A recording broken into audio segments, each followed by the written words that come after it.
Pen drive ಪ್ರಕರಣದಲ್ಲಿ ನನ್ನನ್ನ ದೇವೇಗೌಡರನ್ನ ಎಳೆದು ತರಬೇಡಿ, ರೇವಣ್ಣ ಕುಟುಂಬನೇ ಬೇರೆ, ನನ್ನ ಕುಟುಂಬನೇ ಬೇರೆ ಎಂದು ಮಾಜಿ ಮುಖ್ಯಮಂತ್ರಿ ಜೆಡಿಎಸ್ ರಾಜ್ಯಾಧ್ಯಕ್ಷ ಎಚ್.ಡಿ. ಕುಮಾರಸ್ವಾಮಿ ಹೇಳಿಕೆ ನೀಡಿದ್ದಾರೆ. ಮಾಧ್ಯಮ ಪ್ರತಿನಿಧಿಗಳು ಕೇಳಿದ ಪ್ರಶ್ನೆಗೆ ಉತ್ತರಿಸಿದ ಅವರು ರೇವಣ್ಣ ಕುಟುಂಬದಿಂದ ಅಂತರ ಕಾಯ್ದುಕೊಳ್ಳಲು ಪ್ರಯತ್ನಿಸಿದ್ದಾರೆ.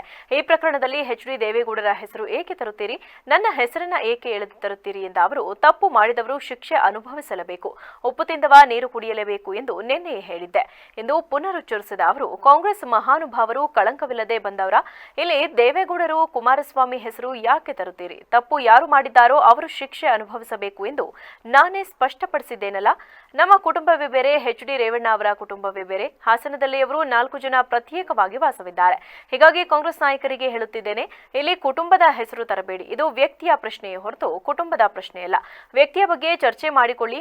ವ್ಯಕ್ತಿಗತವಾಗಿ ಒಬ್ಬೊಬ್ಬರದ್ದು ಒಂದೊಂದು ವರ್ತನೆ ಇರುತ್ತದೆ. ಏನೇ ಮಾಡಿದರೂ ಅದು ವೈಯಕ್ತಿಕ. ಅವರು ಎಲ್ಲೆಲ್ಲಿ ಹೋಗ್ತಾರೆ, ಏನೇನು ಮಾಡ್ತಾರೆ ಅಂತ ನೋಡ್ಕೊಂಡೇ ಇರೋದಕ್ಕಾಗುತ್ತಾ? ಪ್ರಜ್ವಲ್ ವಿಚಾರದಲ್ಲಿ ಮಹಿಳೆಯರೊಂದಿಗೆ ತಪ್ಪು ಆಗಿದೆ, ಆಗಬಾರದಿತ್ತು. ಸಮಾಜದಲ್ಲಿ ಇಂತಹದ್ದು ಮತ್ತೆ ನಡೆಯಬಾರದು ಎಂಬುದು ನನ್ನ ಅಭಿಪ್ರಾಯ. ದೇವೇಗೌಡರು ಮುಖ್ಯಮಂತ್ರಿ ಪ್ರಧಾನಿಯಾಗಿದ್ದಾಗ, ನಾನು ಮುಖ್ಯಮಂತ್ರಿ ಆಗಿದ್ದಾಗಲೂ ಲಕ್ಷಾಂತರ ಮಹಿಳೆಯರು ಕಷ್ಟ ಸುಖ ಹೇಳಿಕೊಂಡು ನಮ್ಮ ಬಳಿಗೆ ಬಂದಿದ್ದಾರೆ.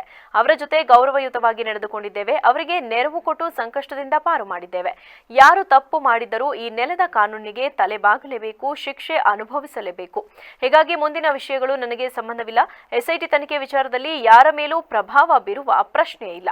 ಇಲ್ಲಿ ಯಾರನ್ನ ವಹಿಸಿಕೊಳ್ಳುವುದಿಲ್ಲ. ಆದರೆ ಪಾರದರ್ಶಕವಾಗಿ ತನಿಖೆ ನಡೆಯಲಿ ಎಂದು ಇದೇ ವೇಳೆ ತಿಳಿಸಿದರು.